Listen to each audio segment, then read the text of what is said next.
Good morning all.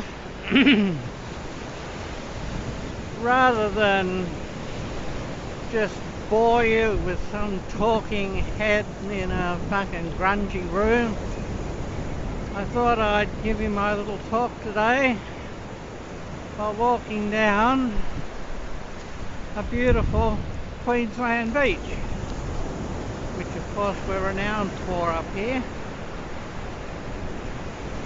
Now, what I've got to say today is basically my experience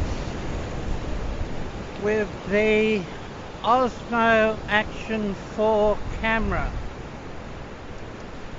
Now, I've been looking for a backup camera as I've started with YouTube again, and I read all the U-Butte reviews or listened to the U-Butte reviews on YouTube about these marvellous cameras and how beautifully boxed they were and how lovely they worked around the backyard and blah-de-blah-de blah blah blah from about 100 talking heads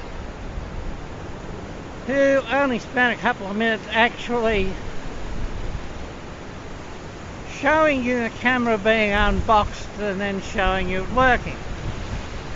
And most of those were around 4 or 5 years old. Now, one thing that came to my attention was the little issue between the unboxing and the using of the camera. And this is a particularly warning to people in Australia, but I think you'll find it's an issue the world round now with these fucking cameras. Now, I unboxed it, it arrived, I paid $500 for the adventure pack, which was reduced by $300, which I thought was an absolute bargain. And the thing arrived in a couple of days and I unboxed it. And by the way, you'll never get it back in the box again. And I unboxed it, and when I turned the thing on, you'll have to excuse me here, I do have a dog with me that's rather excited, but yeah, when you turn the thing on, it's got to be activated. And to be activated, you've got to scan a QR code and you've got to download an the Mimo app for it on your mobile phone from either the Google Play Store or from the Apple Store. Well, anyway, I tried scanning the QR code and nothing wouldn't work. So I called up a friend who had a newer phone, and he also bought his wife's iPhone, and we tried scanning with that, and that didn't work either. Now, you've only got 5 attempts to activate this, and then the camera bricks itself. And I mean, it's totally useless from then on in. Now, we went to Google Play Store.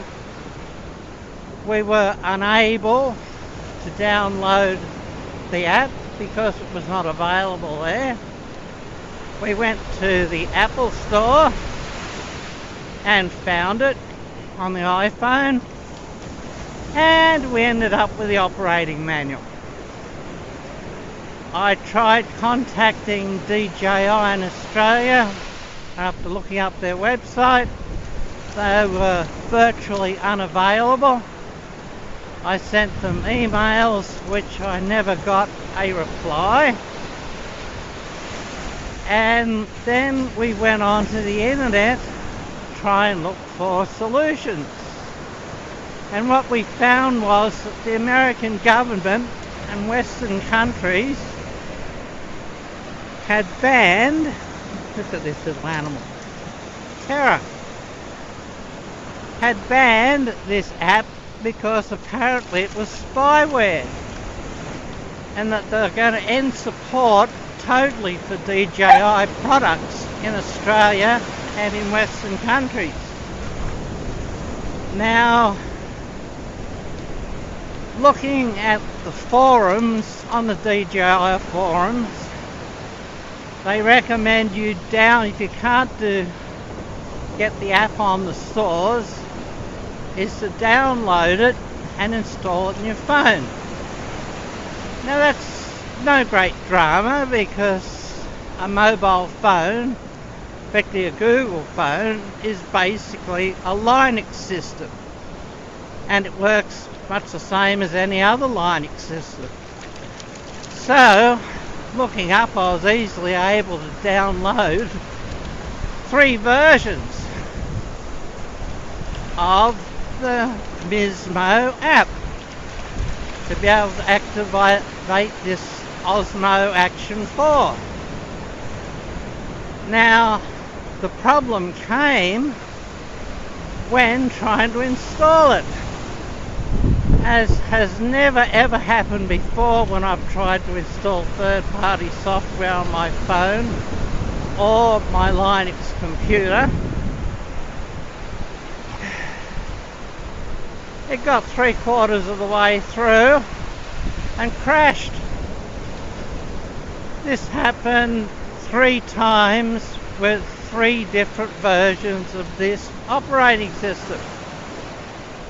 Now, without this and without the activation on the phone then used up its 5 attempts to be able to be activated, and it bricked itself.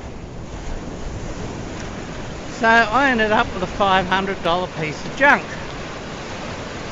Now, contacting support for these phones, I was directed to retailers, and I was inquiring about warranty, and they said, oh well, you've got to send the phone back to DJI.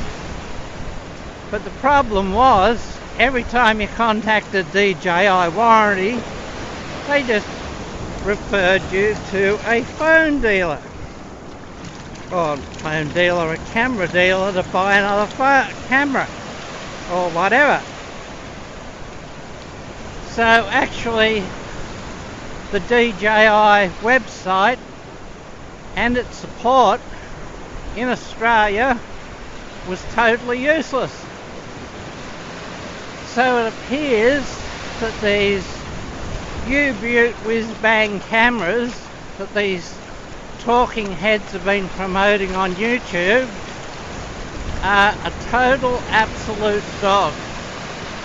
I mean, they'd be great if they worked, but unfortunately, by legislation and due to the nature of the app on the phone sending information back to China, it's now been banned in Australia.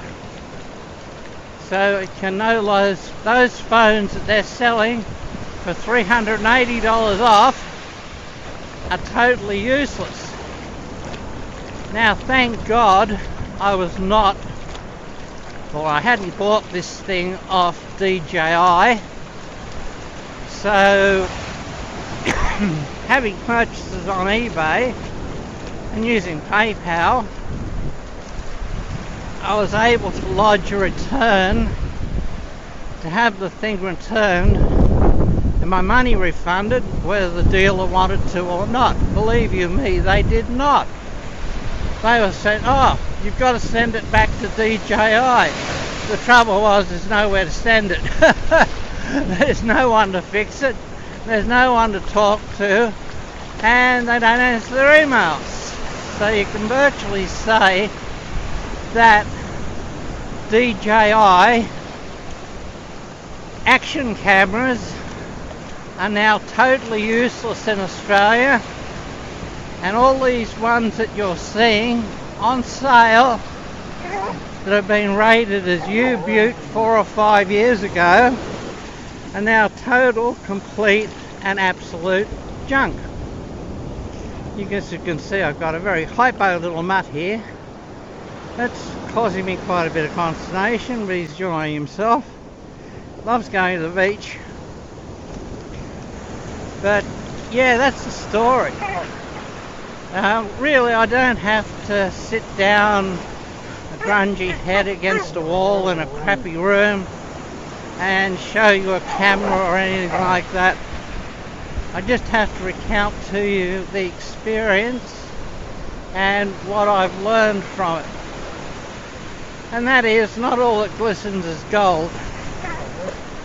So I definitely recommend to anyone in Australia and maybe anybody overseas that you do not even consider buying one of these U-Butte cameras, because there is no people on YouTube talking at the moment about this particular problem, and it appears that support for all DJI products in Australia and in the Western world will soon be dead completely.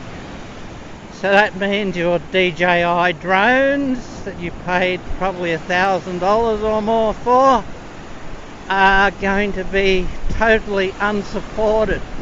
The software could totally stop working and you're going to be left with a total piece of junk.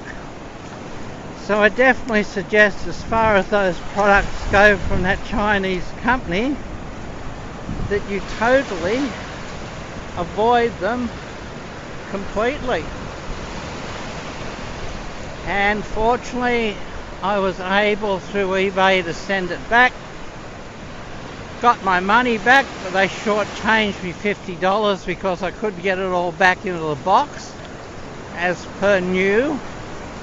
Then eBay had to step in again to get the $50 back, what they called a repacking fee. Hey, they're unbelievable, totally unbelievable.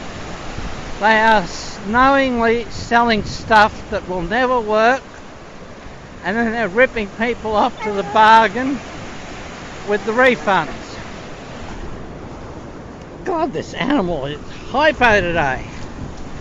Well, I think I've just about had my rant. I've warned you. I hope this warning gets out before anybody else gets stung, because should you have bought, or should I have bought that camera for a retailer, I'd be left with no support, no warranty, no money back. I'd be totally left broke with a piece of crap. And that's all there is to it. So I was just very, very, very lucky that I bought that thing on eBay and not from a private shop. Alright, well, thank you very much for listening. I hope you enjoyed the early morning walk on a Queensland beach rather than a grungy talking head against a crappy wall. And I wish you all the best, and I definitely tell you to consider anything else but DJI products. I'll say bye for now. Goodbye and good luck to all the people out there in the blogging world.